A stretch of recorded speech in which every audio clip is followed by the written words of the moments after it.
Assalamualaikum warahmatullahi wabarakatuh. Alhamdulillah wassalatu wassalamu ala Rasulillah wa ala alihi wa sahbihi wa mawalah. Wa ashhadu an la ilaha illallah wahdahu la syarikalah. Wa ashhadu anna Muhammadan abduhu wa rasuluh. Sallallahu alaihi wa ala alihi wa sahbihi wa man tabi'al huda ila yaumil qiyamah. Alhamdulillah, puji syukur kita haturkan kehadirat Allah Subhanahu wa taala. Pagi ini dengan kemudahan dari Allah kita bisa melaksanakan salat subuh secara berjamaah. Lalu kita sambung dengan kajian Riyadhus Shalihin. Bukunya dibawa enggak? Tidak ya. Karena kita mau kembali ke Riyadhus Shalihin. Tema yang diumumkan apa kemarin, Pak? Riyadhus Shalihin ya. Alhamdulillah. Bukan. Tahlilan dan zikir jama'i. Jadi ceritanya begini. Tadi malam saya berusaha untuk menyiapkan artikel, tapi bayine ra turu-turu. Gimana? Akhirnya sampai saya sudah ngantuk jam segitu. Ya sudahlah, menyerah saya.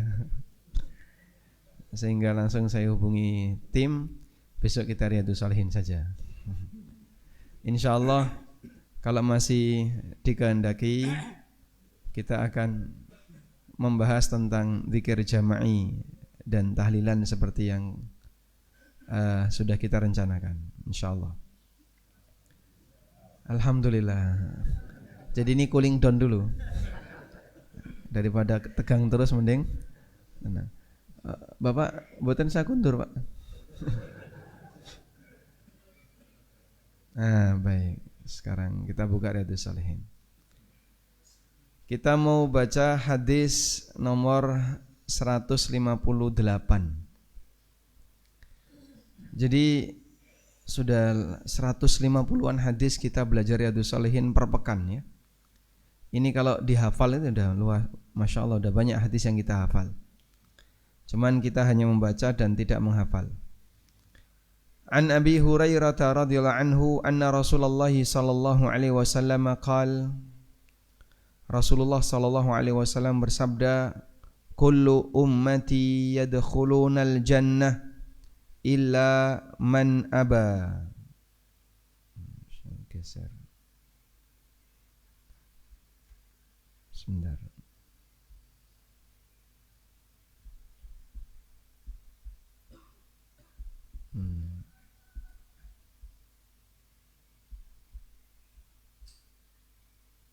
Baik.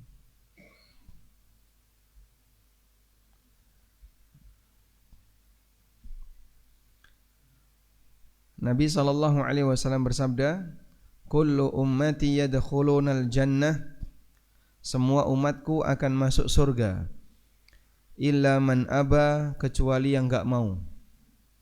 Qila, maka ada yang bertanya, wa may ya'ba ya Rasulullah, siapa yang enggak mau masuk surga ya Rasulullah? Qala, kemudian Nabi sallallahu alaihi wasallam memberikan jawaban tapi pakai kaidah. Man ata'ani dakhalal jannah, siapa yang mentaatiku maka dia akan masuk surga. Wa man asani faqad aba, dan siapa yang durhaka kepadaku berarti dia tidak mau masuk surga. Rawahul Bukhari, hadis riwayat Bukhari. Baik. Kita pernah diperkenalkan bahwa umat Nabi sallallahu alaihi wasallam, umat Nabi sallallahu alaihi wasallam itu ada berapa, Pak? Ada dua ya. Ada umat ad-da'wah, ummatul istijabah. Yang satunya umat al-istijabah. Siapakah ummatud dakwah? Semua manusia. Mereka merupakan umat yang didakwai oleh Nabi sallallahu alaihi wasallam. Siapakah ummatul istijabah? yang menerima beliau, yang mau beriman kepada beliau, itulah ummatul istijabah. Sehingga kaum muslimin itu ummatul istijabah. Rasulullah SAW mengatakan, semua umatku masuk surga kecuali yang enggak mau. Yang dimaksud di sini adalah semua punya peluang yang sama di kalangan ummatud da'wah untuk masuk surga, kecuali yang enggak mau untuk menerima dakwahku. Mereka akan masuk neraka. Nah, kemudian orang yang enggan, aba artinya apa? Enggan. Orang yang enggan itu kan beragam ya, bertingkat. Yang paling parah Bapak, tidak mau beriman.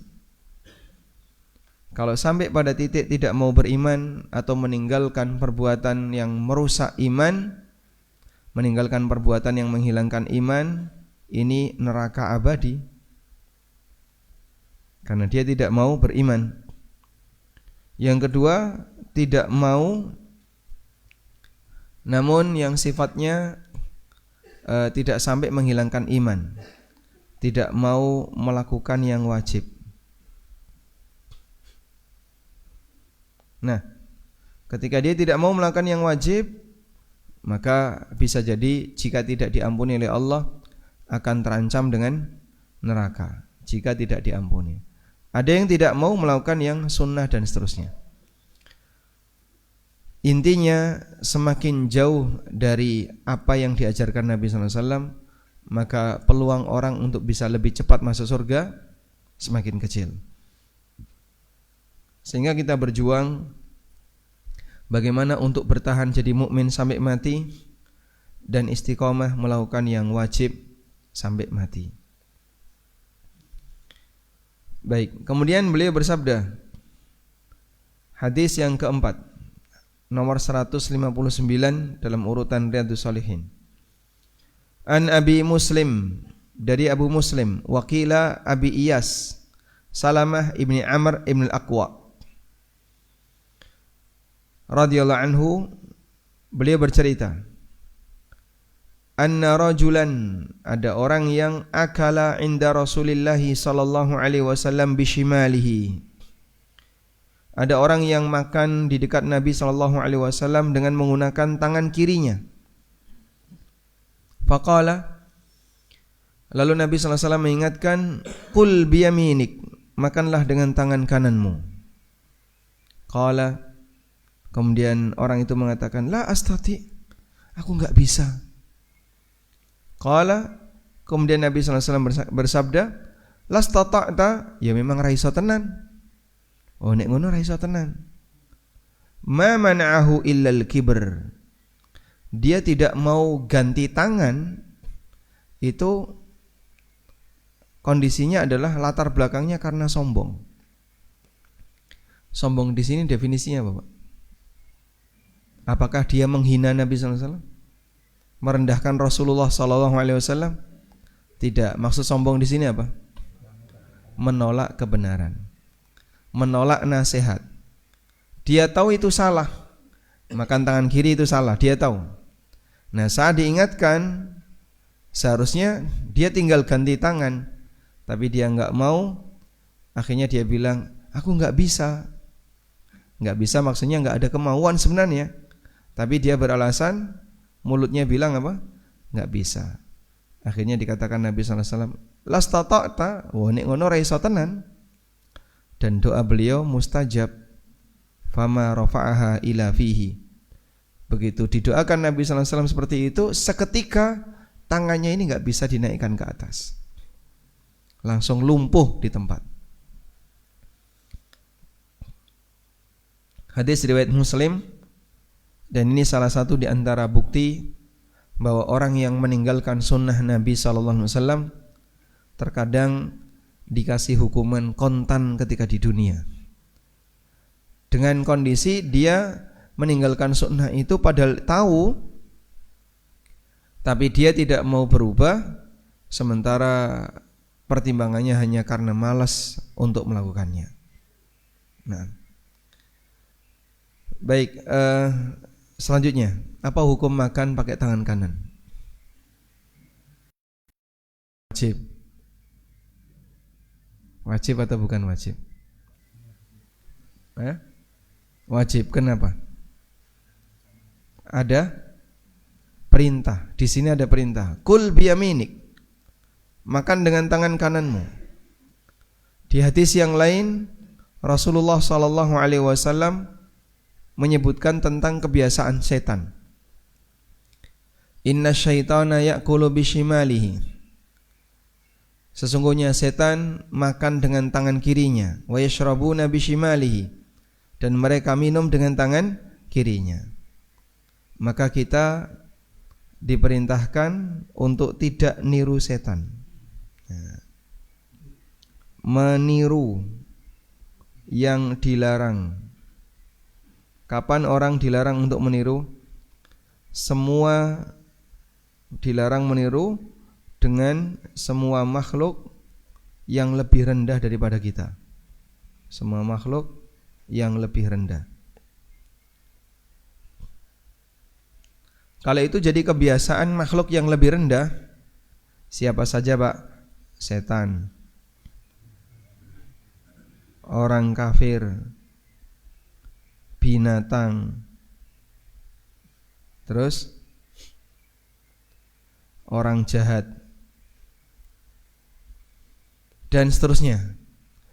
Jadi meniru makhluk yang statusnya lebih rendah daripada kita, manusia mukmin, itu tidak boleh. Karena ketika dia lebih rendah daripada kita, niru yang lebih rendah akan menjatuhkan status kamu. Maka kalau mau meniru, tirulah yang lebih mulia. Niru kiai itu boleh? Bagus. Niru ulama bagus. Karena meniru orang yang mulia itu adalah kebahagiaan. Baik. Nah, di antaranya niru setan ini tidak boleh.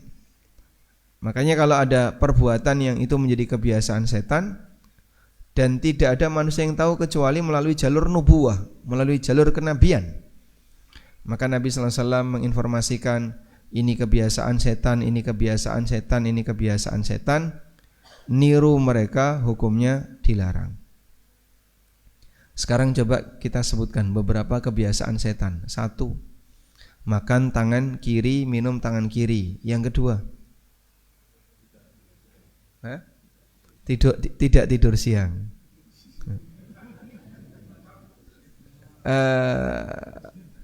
Rasulullah SAW mengatakan, qilu fa inna syaitana la yaqilu. Coba kita lihat hadisnya.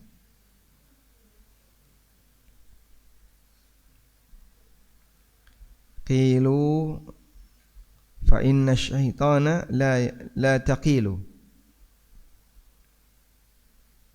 Hadisnya berikut ini ya. Dari Anas bin Malik radhiyallahu anhu.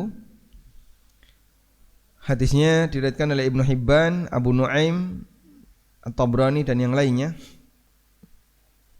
Qilu, lakukanlah qailulah. Qailulah itu apa? Tidur siang. Fa inna syayatina la taqilu. Karena setan itu tidak tidur siang. Jadi tidur siang itu penting ya. Nyambut gawe ya Pak. Ya kalau pas jam istirahat bisa dipakai tidur siang, silahkan tidur siang walaupun 5 menit. 5 menit cukup enggak? Kayak mapan ya. Apalagi selain tidur siang? Apalagi Pak? Mubadzir. Innal mubadzirina kanu ikhwana syayatin. Sesungguhnya mubadzir itu temannya setan.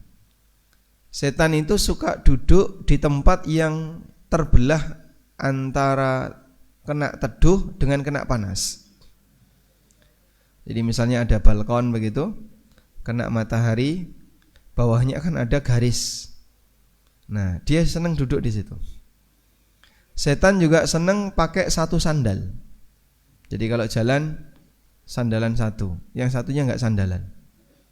Jadi pakai sandal juga ternyata setan, tapi sandalnya cuman Satu. Dan model kebiasaan seperti ini kita tidak boleh menirunya. Maka sebisa mungkin kalau ada perbuatan yang keliru yang dilakukan oleh anak kita atau siapapun, makan pakai tangan kiri, minum pakai tangan kiri, diingatkan. Diingatkan. Bisa insya Allah?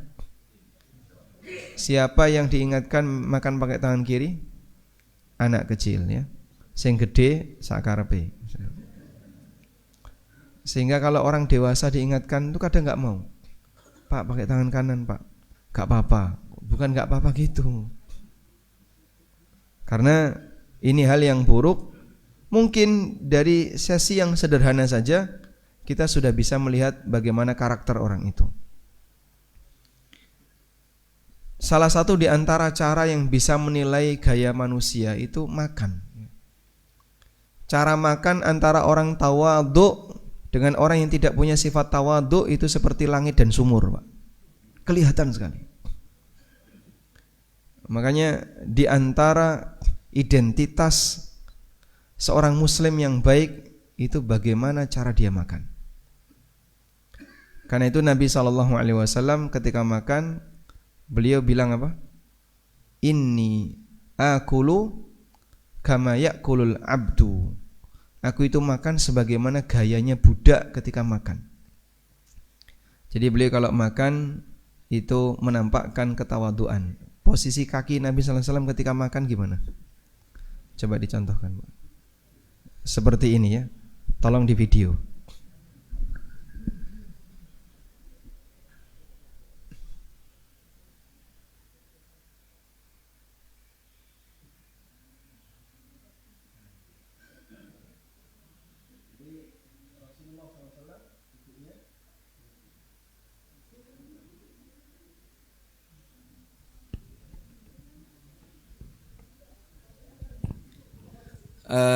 Riwayat yang mengatakan begini, ini riwayat yang lemah.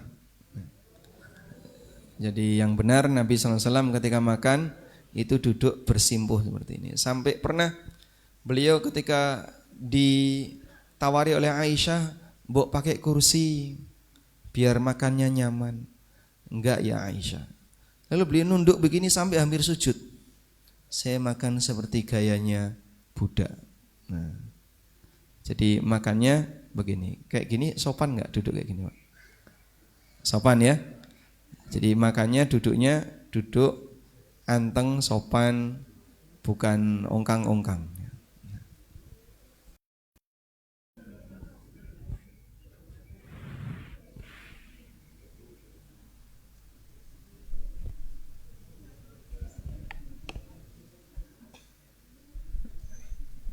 Nah, dan Rasulullah SAW tidak pernah makan pakai meja. Makan beliau di tanah. Jadi digelar pakai nampan atau apapun di tanah, kemudian ngambilnya ya makan yang ada di bawah. Nah, kemudian juga berkaitan dengan masalah adab penggunaan jari, 3 jari begini ya. Makan 3 jari bagus enggak, Pak? Kenapa orang mengkritik 3 jari tapi dia tidak mengkritik sumpit? Makan pakai sumpit dengan pakai 3 jari lebih sulit mana? Tapi pakai sumpit enggak ada yang komentar. Pakai 3 jari dikomentari. Engko nek dudolode gimana? Ya pakai sumpit makan mie bisa ya? Dudolode? Bisa? Gimana? Iya, dia mangkoknya diangkat. Ya, kalau pakai sumpit kan mangkoknya diangkat gini ya, diuyup. Ya, cara makan itu menggambarkan adab yang diajarkan di masing-masing daerah. Ya, boleh kita sebut seperti kearifan lokal. Sehingga orang Jepang merasa bangga, kami makan pakai sumpit. Karena kami tidak rakus ketika makan, kita makan dengan makan yang sopan dan seterusnya. Dan mereka ketika makan model duduknya dengan duduk tertentu. Sebab secara budaya orang Barat dan itu diakui. secara budaya. Berkaitan dengan masalah sopan santun, kaum muslimin diajarkan yang lebih. Mereka punya gaya sopan santun yang luar biasa. Dan salah satunya adalah adab itu kelihatan ketika makan. Saya kalau melihat jamaah umroh atau jamaah haji, kalau di hotel itu Masya Allah, suci, gak karuan seperti ini. Jadi makan ngambil banyak gitu Pak. Piringnya kan lebar ya, sampai munjung-munjung diisi penuh. Begitu dimakan, ono sing radoyan, ono sing rasane kok kaya ngene. Wis ngerti rasane kaya ngono. Tetap bolak-balik juga seperti itu. Sesi makan pertama dia merasa nggak nyaman. Sesi makan kedua tetap ngambilnya juga seperti itu. Terus sisa dalam jumlah. Sementara petugas itu yang ada di restoran kan ada makan sisa ya langsung berang-berang dibuangi semua. Karena kan mereka harus kerja cepat dan ada banyak orang yang makan di situ, ngambil roti utuh nggak dimakan. Maka kita ingatkan ya kepada semua jamaah umroh maupun haji yang ada di hotel mau Mekah mau Madinah, Anda itu berada di tanah suci, semua yang sia-sia itu nanti akan dihisap. Sehingga ngambil banyak telur, kadang ngambil 5. Okay. Sosis itu kadang ngambil banyak sekali. Ayam ngambil 3. Tapi nggak ada yang dimakan. Itu semuanya akan dihisap. Allah akan minta pertanggungjawaban. Apalagi ketika perbuatan itu dilakukan di tempat yang mulia. Jika itu adalah perbuatan dosa, maka dosanya lebih besar. Wallahu a'lam. Baik, kemudian tadi sudah kita sebutkan tentang definisi al-kibr. Jadi sombong itu salah satu bentuknya adalah tidak mau menerima nasihat kebenaran. Dia dalam posisi tahu kalau dia itu salah. Saat diingatkan untuk berubah, dia nggak mau berubah. Itu sombong. Walaupun mungkin penampilan fisiknya penampilan sederhana. Karena itu tawadhu ada 2 Pak. Tawadhu batin dan tawadhu lahir. Tawadhu batin ini sifat yang tidak kelihatan, hati ya. Dan ini tidak ada kaitannya dengan penampilan. Mungkin beda dengan penampilan. Sehingga ada orang yang penampilannya selalu rapi, pakai bajunya baju yang bagus, tapi batinnya tawadhu, bisa enggak Pak? Bisa ya? Bisa. Sebaliknya ada orang yang cuma tawadhu lahir, kelambine Masya Allah wis do sobek-sobek. Kemudian apalagi penampilannya penampilan tidak terawat, tapi batinnya ngelunjak. Sehingga kalau diingatkan tidak mau nerima, maka dia hanya menampakkan tawadhu lahir, tapi dia tidak tawadhu batin. Sebenarnya tawadhu yang diinginkan yang mana? Tawadhu batin, kesiapan hati untuk mau menerima kebenaran dan tidak merasa lebih tinggi daripada yang lain. Sementara bagian lahiriahnya, masalah dia mau berpakaian bagus, rapi dan tidak, ini tidak mempengaruhi kondisi batinnya. Jadi dia tidak merasa sombong ketika bajunya bagus, tidak merasa lebih sombong ketika sandalnya bagus dan seterusnya. Baik. Meskipun penampilan lahir terkadang bisa mempengaruhi batin. Sebagai contoh ya, orang naik motor. Kira-kira Pak, kalau dia naik moge Pak, motor bukannya gemblung. Jadi dia naik motor begini, karo suaranya gede gitu ya. Karo kumpul konco-koncone di jalan-jalan raya, lampu merah diterabas. Kemudian yang seharusnya ngambil jalur lambat dia ngambil jalur cepat. Bahkan kadang masuk tol. Pernah nggak masuk tol? Nggak boleh ya? Nggak boleh. Itu kira-kira perasaannya sama nggak dengan pakai motor Mio itu? Batinnya sama nggak Pak? Hah? Hatinya beda Pak itu. Hatinya itu beda Pak. Sehingga ada orang misalnya pakai motor kecil, motor biasa, dengan orang yang pakai motor gede, itu hatinya beda. Wah, kroso gagah, kroso sing duwe dalan dan seterusnya. Makanya motor-motor seperti ini sebaiknya ya dijual saja. Daripada mau dipajang ya. Ada orang punya cuma dipajang tuh, dipajang di rumahnya, dilarang naik. Itu kan salah fungsi. Padahal benda seperti ini diproduksi untuk apa? Dinaiki. Tapi benda ini diproduksi kemudian dipajang, dilarang naik. Salah fungsi. Baik. Jadi kalau ada kendaraan yang mungkin berpotensi bisa memicu munculnya kesombongan, atau pakaian yang bisa berpotensi memicu munculnya kesombongan, ditinggalkan saja ya. Baik. Karena itu Nabi SAW pernah membandingkan kebiasaan antara orang yang punya ternak. Itu dulu punya ternak antara kambing dengan onta. Rasulullah SAW menyebutkan ini berbeda hatinya. Yang ini lebih tawadhu. Karena kan kambing tidak lebih mewah daripada onta. Kendaraan onta kan dulu ya bahasa kita seperti mobil lah. Sedangkan kambing itu seperti motor. Nah, kita lanjutkan. Di sini Nabi SAW mendoakan keburukan bagi orang yang tidak mau mengikuti kebenaran, dan seketika yang bersangkutan langsung mendapatkan hukuman kontan. Berarti boleh nggak Pak mendoakan keburukan untuk orang yang tidak mau mengikuti kebenaran? Ada pengumuman perlu kita dengarkan?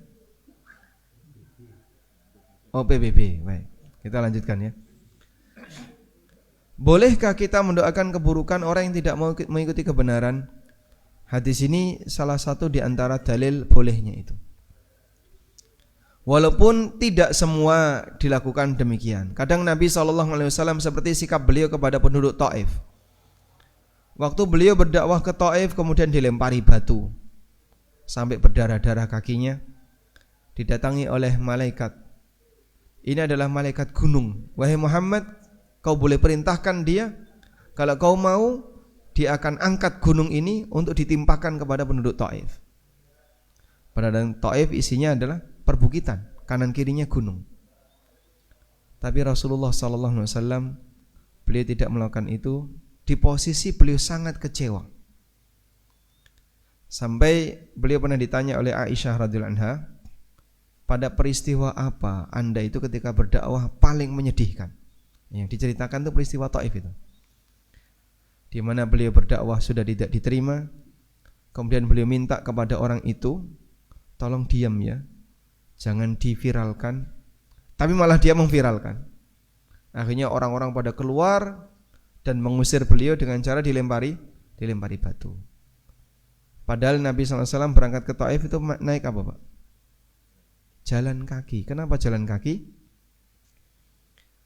Pada posisi ketika beliau berdakwah di Mekah tidak diterima, kalau beliau keluar Mekah naik kendaraan, nanti seluruh masyarakat Mekah akan tepuk tangan.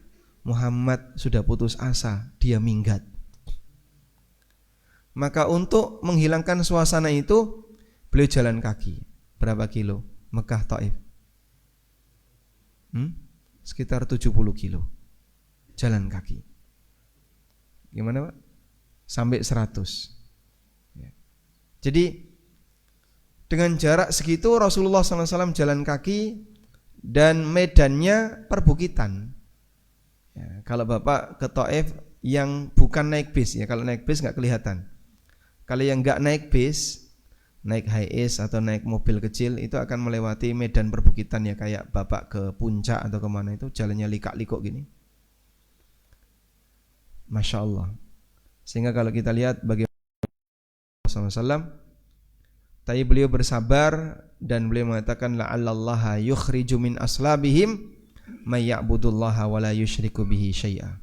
Semoga Allah nanti mengeluarkan dari keturunan mereka orang yang beribadah kepada Allah dan tidak menyekutukan Allah dengan sesuatu apapun. Baik, selanjutnya kita akan baca hadis berikutnya, hadis 160. An Abi Abdullah An-Nu'man bin Bashir radhiyallahu anhuma. Dari Nu'man bin Bashir, ini anak dan bapak dua-duanya sahabat. Nu'man sahabat, Bashir sahabat. Radhiyallahu anhuma qala, beliau bercerita, sami'tu Rasulullah sallallahu alaihi wasallam yaqul. Aku mendengar Rasulullah sallallahu alaihi wasallam bersabda, la tusawwunna sufufakum. Luruskan saf kalian. Au la yukhalifannallahu baina wujuhikum, atau Allah akan membuat permusuhan wajah kalian. Allah jadikan kalian itu tidak saling mencintai, saling membenci, melengos antara satu dengan yang lain. Muttafaqun alaih, hadis riwayat Bukhari Muslim. Baik, dan ini cukup penting dengan meluruskan shaf. Meluruskan shaf ini kan amal lahir ya. Tapi dampaknya bisa kepada kondisi batin. Memberikan pengaruh, ada pengaruh di kondisi batin.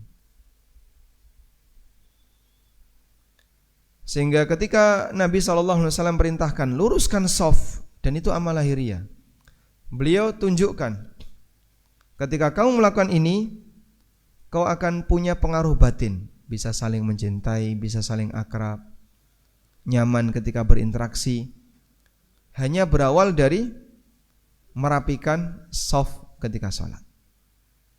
Dan sebaliknya, kalau orang tidak merapikan shaf, beliau kasih ancaman, au la yukhalifannallahu baina wujuhikum, Allah akan cerai-beraikan wajah kalian. Maksudnya tidak akur.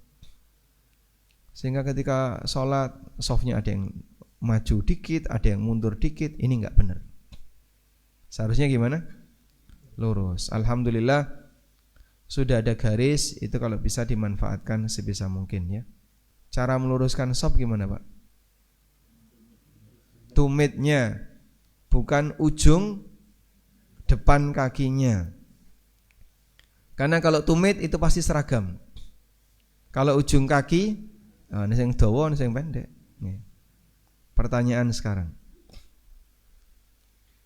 ketika seseorang meluruskan shaf, lalu ada orang menggunakan kursi, bagaimana kalau sholat dengan kursi? Nah, ini shaf, ada orang pakai kursi, itu kursinya mundur, nah, begini, atau kursinya maju, begini. Nah, gambar kursi, pokoknya Bapak bisa bayangin ya, pokoknya kursi. Kursinya mundur atau kursinya maju? Tergantung apa?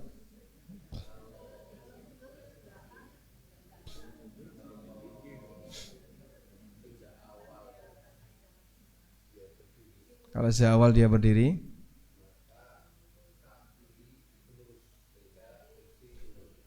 kaki lurus.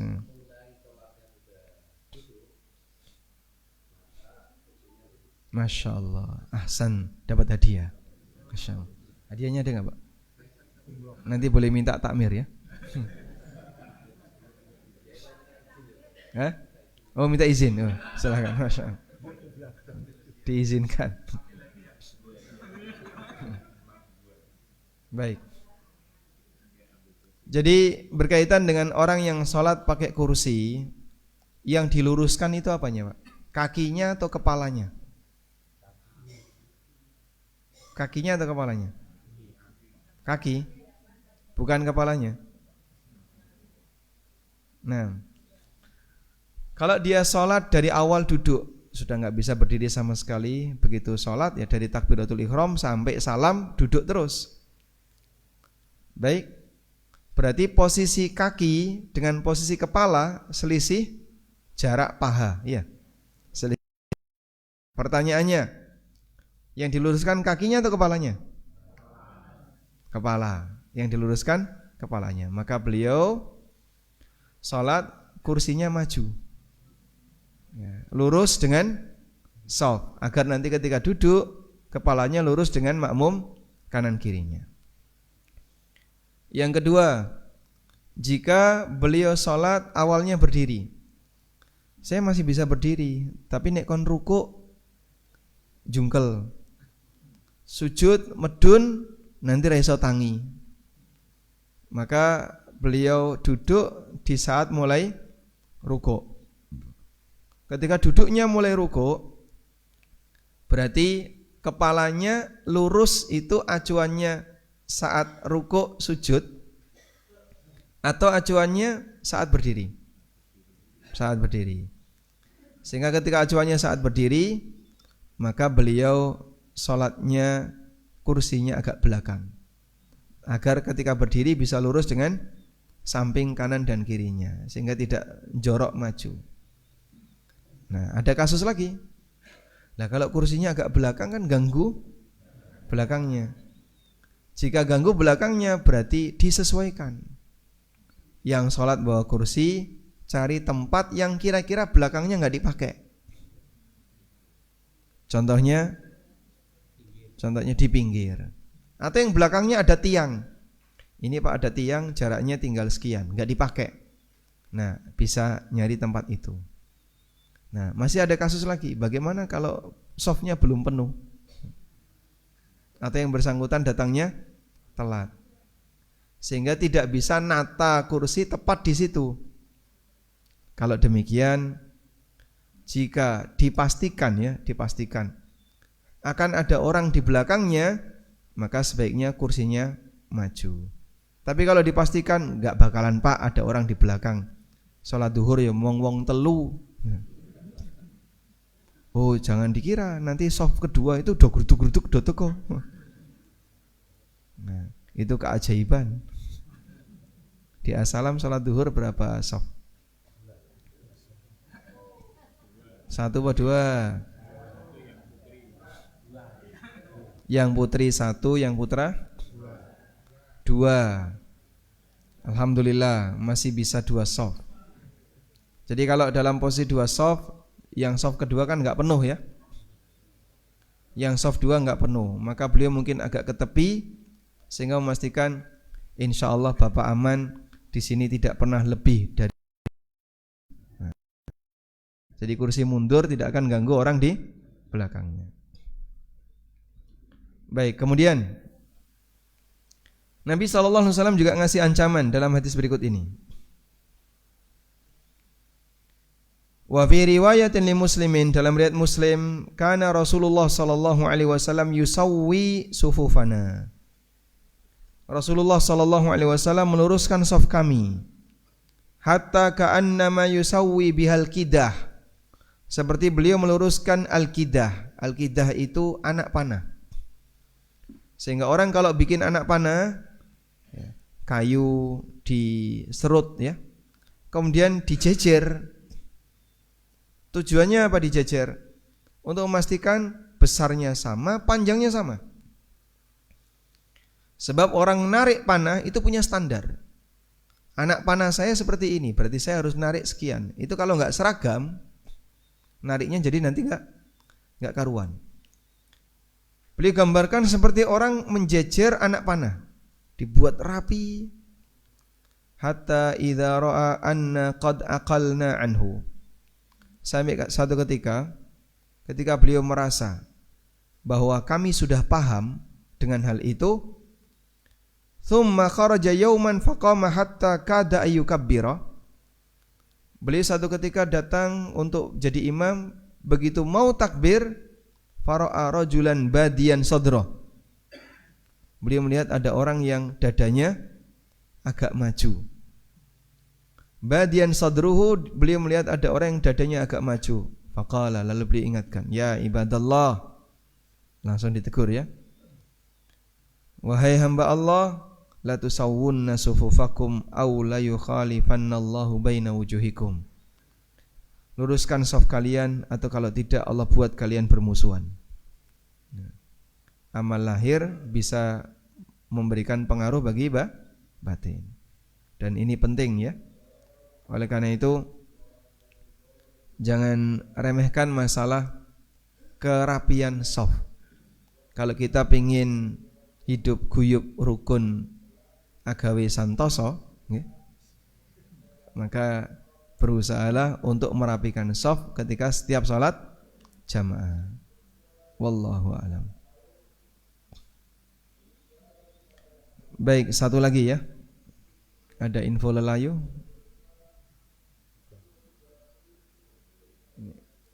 Ini info lelayu ini. Oh, sudah ada itu. Sudah ada. Nah. Berikutnya hadis nomor 161.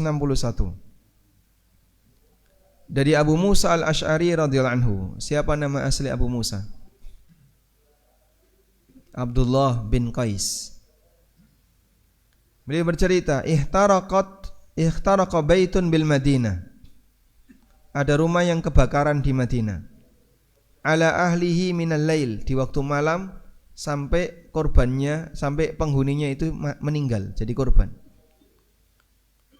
Falamma hudditha Rasulullah sallallahu alaihi wasallam bi sya'nihim, ketika berita ini diceritakan kepada Nabi sallallahu alaihi wasallam, qala, beliau bersabda, inna hadhin nara aduwwul lakum, api ini bisa jadi musuh kalian. Fa idza nimtum fatfi'uha ankum, kalau kalian tidur padamkan api itu. Muttafaqun alaih, hadis riwayat Bukhari Muslim. Baik, api yang dimaksud api apa, Pak?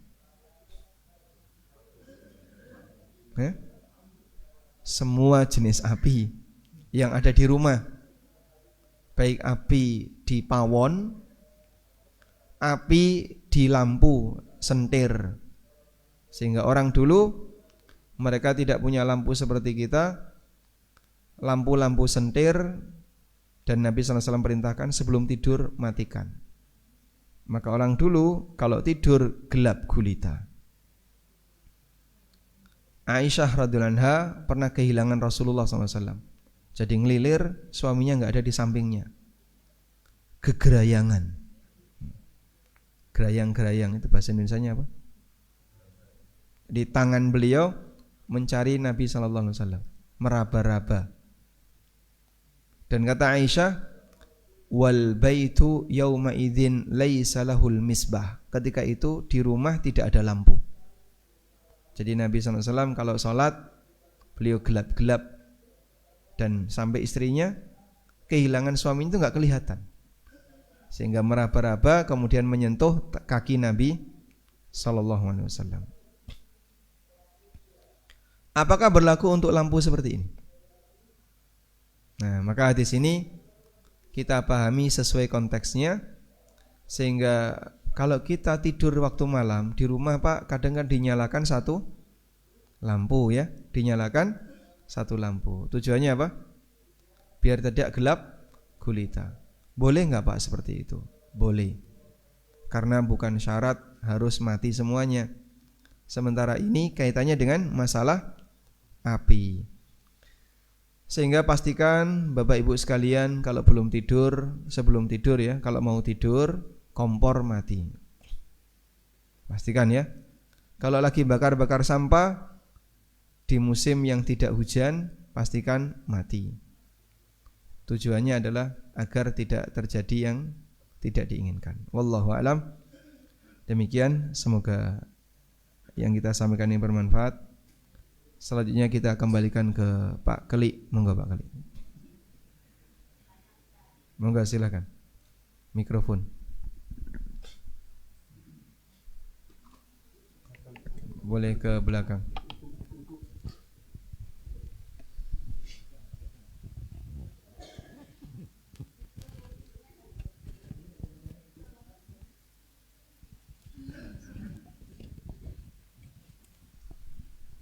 Mikrofonnya digawa ngidul wong ning lor. Nggih, matur suwun Ustaz. Saya ingin mendapatkan pencerahan tentang makan tangan kiri. Kedua saya punya cucu yang usianya 15 bulan. Itu kecenderungannya agak ke kiri. Misalnya saya kasih makman, taruh kanan, dia langsung dipindahkan ke kiri. Itu bagaimana caranya agar nanti kelak besar dia tetap bagian kanan. Yang kedua, kaitannya dengan korban. Korban itu kalau nggak salah mendengar ceramah Ustadz, kalau satu sapi ada orang Nasrani taruhlah ikut korban itu nggak sah ya yang lain. Bagaimana kalau dengan ada seorang anak yang Nasrani, ibunya Islam udah meninggal, terus dia ikut korban diatasnamakan dengan ibunya yang Islam tadi, apakah yang lain itu juga sah korbannya? Terus bagaimana dengan amalan itu sampai nggak ke ibunya gitu? Mohon pencerahannya Ustadz. Matur suwun.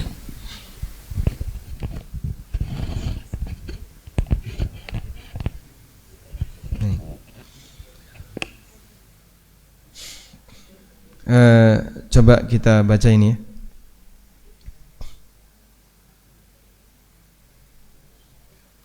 Di sini ada ini kita dahulukan yang mana? Tangan kanan dulu tadi ya. Baik, melatih anak untuk makan dengan tangan kanan. Bagaimana caranya? Tangan kirinya dipegangi. Jadi saat dia mau pangan tangan kiri dipindah ke kanan, terus tangan kirinya dibondo. Oh teriak. Tangan kirinya dipegangi, tetap nggak bisa, teriak. Ketika dia dikasih dengan tangan kanan, pindah ke tangan kiri, dimasukkan ke mulut. Coba sekarang dibalik. Kasih ke tangan kirinya, mungkin dipindah ke kanannya. Oh enggak juga, tetap kiri juga. Masya Allah. Ya itulah bayi ya. Kadang diingatkan tuh seperti dilarang sama dengan merintah.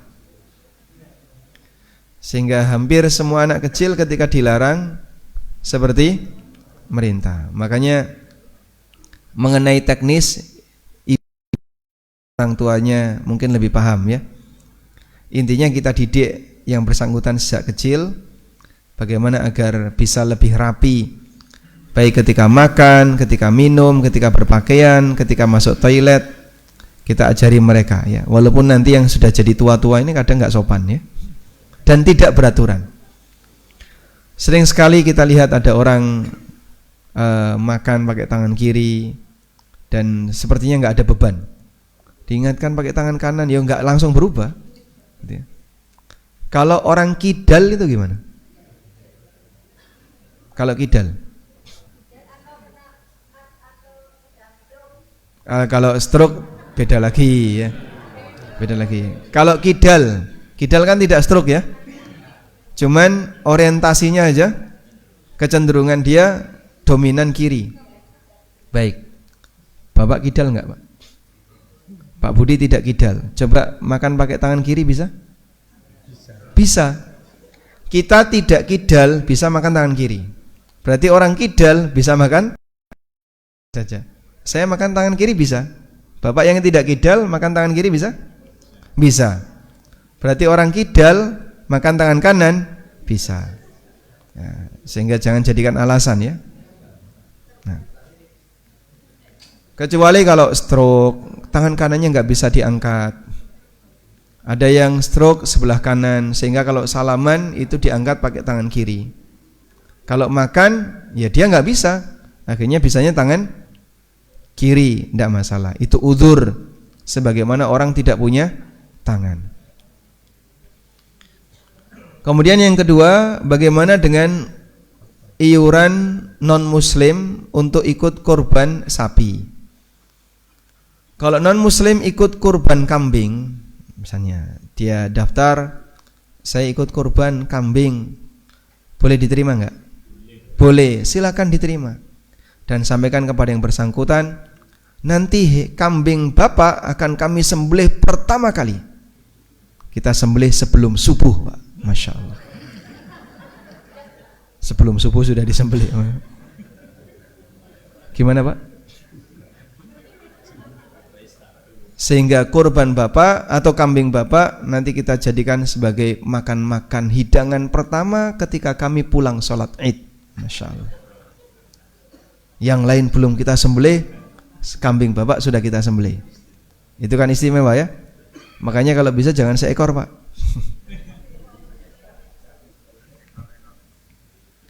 Kemudian bagaimana kalau non muslim ini ikut iuran sapi?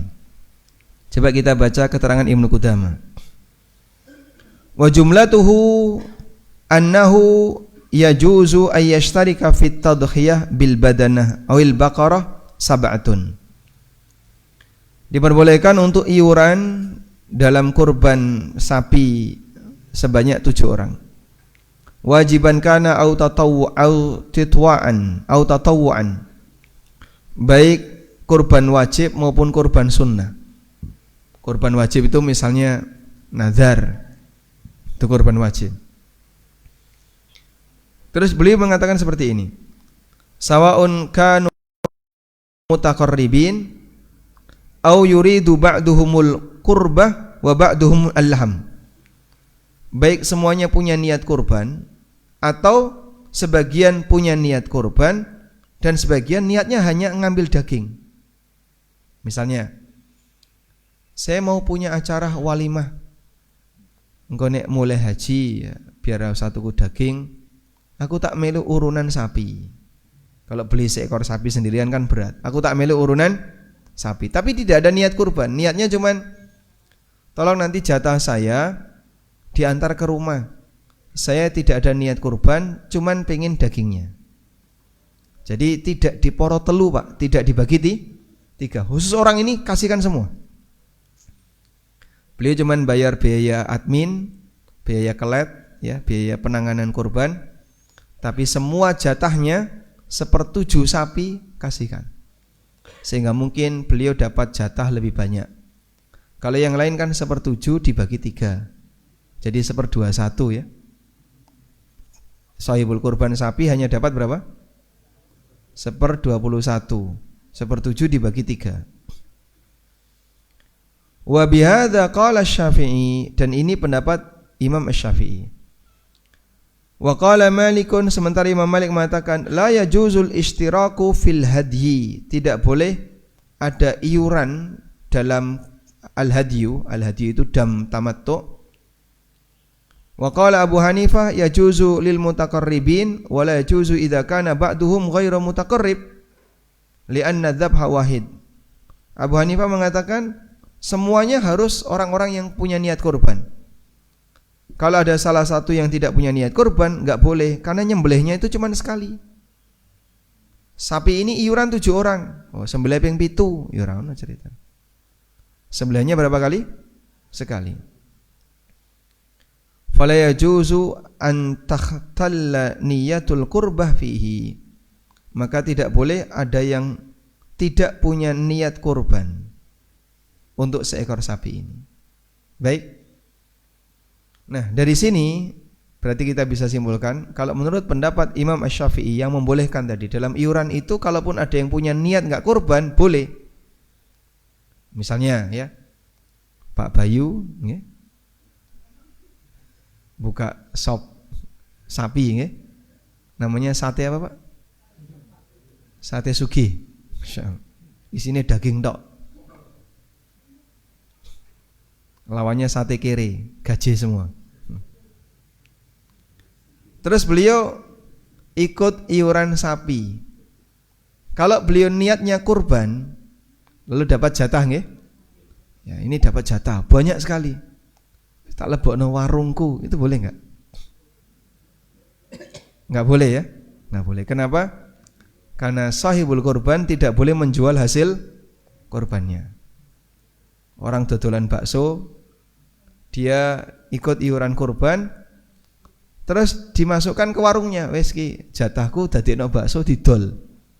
Itu membatalkan ibadah kurbannya. Tapi kalau beliau niatnya tidak kurban, ini mumpung ada kegiatan kurban, saya kalau beli seekor sapi mahal, tak melu urunan, nanti hasilnya mau saya pakai jualan bakso, boleh? Boleh. Nah, masalahnya sekarang urunan 7 orang ini, terus ada 1 orang yang niatnya mau jualan bakso, bukan niat kurban, sah enggak kurbannya? Menurut Imam Syafi'i sah. Kalau menurut Imam Abu Hanifah tidak sah. Harus semuanya punya niat kurban. Nah, masalahnya kalau semuanya punya niat kurban, si bakul bakso ini ketika dapat jatah enggak boleh dipakai untuk jualan bakso. Insyaallah paham ya? Baik. Sebagai konsekuensinya, non muslim kan tidak bisa berkurban. Maka yang bersangkutan, kalaupun iuran sapi, jika Anda mengambil mazhab Syafi'i, boleh. Terus kasus tadi, yang bersangkutan anaknya titip kurban atas nama ibunya, begitu? Boleh enggak Pak? Ini diterima. Kalau ibunya muslimah, boleh. Sehingga wasiat itu statusnya sama sebagaimana amalan yang berwasiat. Ibunya pesan ya kepada anaknya, nanti kalau ibu sudah meninggal, tolong ikut iuran kurban dengan uang ini. Anaknya non muslim. Nah, posisi anak ini hanya mewakili ibunya, tapi amalannya statusnya amalan ibunya, bukan amalan anaknya. Kalau enggak wasiat boleh enggak? Kalau tidak berwasiat, ulama beda pendapat.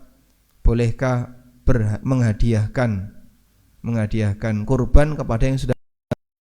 Karena Nabi SAW tidak pernah melakukannya.